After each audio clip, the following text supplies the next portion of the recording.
Schutz der Dunkelheit geh ich noch an den Strand, mit einem kalten Zigarillo in der Hand. Das Handtuch lässig um die Lenden mir gehängt, als plötzlich mich ein dringendes Gefühl bedrängt. Ich wisch ins Meer und denke mir dabei nicht viel. Auf einmal kommt da so ein Guardia Civil, der sagt zu mir, aquí prohibido mea, was so verhasst, dass Brunzen dort verboten war. Ich sag darauf zu ihm, lo siento muy señor, doch die Entschuldigung war leider für die Horde. Er hat mich brennen lassen, freundlich war das nicht. Dann hab ihn gefragt, ob er vielleicht der Feier hätt.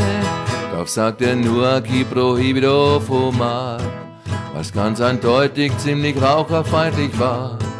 Doch dann hat er mich mitgenommen in eine Bar, weil ich hab ihm erklärt, yo soy de Austria. In dieser Bar waren lauter Guardia Civil, die haben sich gegeben, grad ein Fußballländerspiel. Ich bin daneben gesessen und hab deppert geschaut, hab man auch gnad um mein ganzes Geld verhaut. Weil die haben gesoffen, y la cuenta para mí, wir waren borrachos, also angestrahlt, aber wie?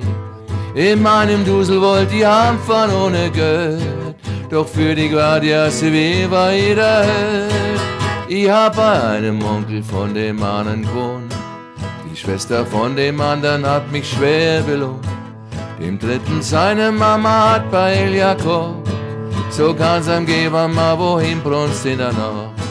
Seither fahr ich sehr oft nach Andalusien und tu dort mit die schönsten Weiber schmusien. Ich friss mit dick und rund und wann ich Neger bin, geh auf Nacht am Strand und brunst ganz einfach hin. Dann kommt bestimmt so ein Guardia Civil, der einen extranjero abkassieren will.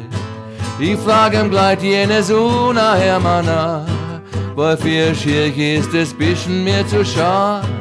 Und wenn er ja sagt, schnappt die Falle wieder zu.